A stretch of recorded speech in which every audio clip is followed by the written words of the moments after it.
नमस्ते, मैं नियति कुमारी आज मैथिली शरण गुप्त द्वारा रचित प्रसिद्ध कविता झंकार के बारे में बताऊंगी, जो उपशास्त्री प्रथम वर्ष के सिलेबस से लिया गया है। यह कविता राष्ट्रकवि मैथिली शरण गुप्त द्वारा रचित है। राष्ट्रकवि मैथिली शरण गुप्त हिंदी के प्रसिद्ध कवि थे। हिंदी साहित्य के इतिहास में वे खड़ी बोली के महत्वपूर्ण कवि माने जाते हैं। उनकी कृति भारत के स्वतंत्रता संग्राम के समय में काफ़ी प्रभावशाली सिद्ध हुई थी और इसी कारण महात्मा गांधी ने उन्हें राष्ट्र कवि की उपाधि दी। महावीर प्रसाद द्विवेदी जी की प्रेरणा से गुप्त जी ने खड़ी बोली को अपनी रचनाओं का माध्यम बनाया और अपनी कविता के द्वारा खड़ी बोली को एक काव्य भाषा के रूप में निर्मित करने का हर संभव प्रयास किया। इस कविता में गुप्त जी कहते हैं कि इस शरीर की सकल सिराएं हो तेरी तंत्री के तार, आघातों की क्या चिंता है, उठने दे ऊंची झंकार।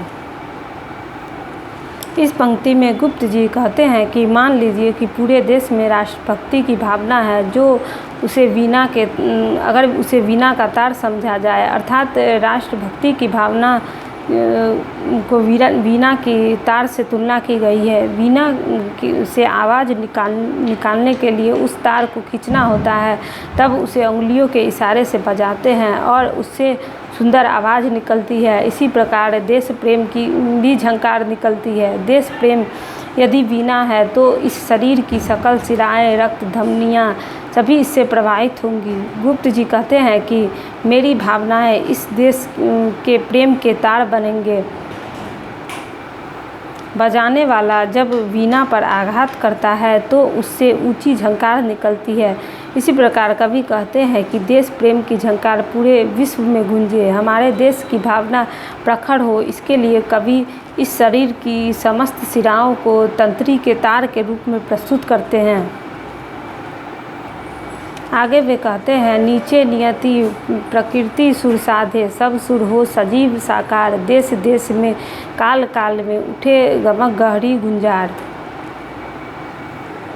अर्थात वे कहते हैं कि हम भाग्य के भरोसे नहीं रहेंगे, भाग्य हमारे इशारे पर नाचेंगी। यहाँ नियति का अर्थ भाग्य बताया गया है। प्रकृति सुर साधना करेगी, सभी सुर अर्थात राष्ट्र की भावनाएं सजीव व साकार हो जाए, यह भावना पूरे देश व काल में फैल जाए और इससे गहरी झंकार पूरे विश्व में गूंजने लगे। इसलिए कवि कहते हैं कि देश प्रेम होना चाहिए और इसे जगाने के लिए गुप्त जी अपनी अंतरात्मा, अपना सब कुछ समर्पित करने को तैयार है, ताकि देश प्रेम की भावना सारे विश्व में फैल सके। आगे वे कहते हैं कि कर प्रहार है कर प्रहार तू, मार नहीं यह तो है प्यार, प्यारे और कहूँ क्या तुझसे, प्रस्तुत हूँ मैं हूँ तैयार।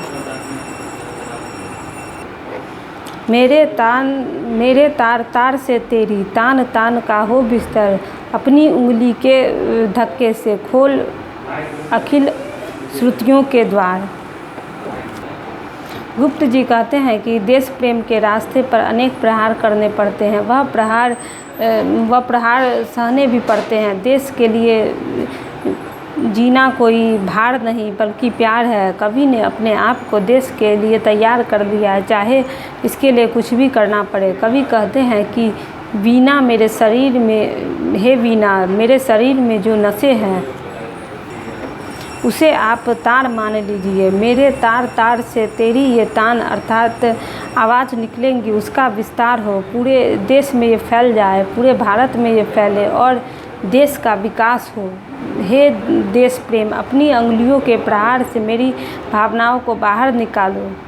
देश प्रेम के रूप में संगीत की सारी लहरियों को लोगों तक फैलाओ। वीणा की आवाज़, मधुर आवाज़ इतनी दूर तक जाए कि सभी देशवासी उनकी आवाज़ को सुन सके। आगे गुप्त जी कहते हैं कि ताल ताल पर भाल झुकाकर मोहित हो सब बारंबार, लय बंध जाए और क्रम क्रम से सम में समा जाए संसार। कविता के अंत में कवि कहते हैं कि पूरा विश्व मुग्ध व मोहित हो जाए हमारी भारतीयता पर, सभी अपने सिर को झुकाकर भारत को नमस्कार करें। जब वीणा का गान हो तो लय बंध जाए, अर्थात एक समा बंध जाए और पूरा संसार उसमें समा जाए। इस कविता के माध्यम से गुप्त जी की राष्ट्रीय भावना झलकती है। उनका तन मन धन देश के प्रति न्योछावर है। वीणा यदि देश प्रेम है तो उसके तार के लिए वे अपने शरीर की धमनियों को देने के लिए तैयार है, ताकि उसे तान कर देश प्रेम की भावना जागृत हो, जिससे पूरा देशवासी जगे और भारतीयता का प्रचार प्रसार हो।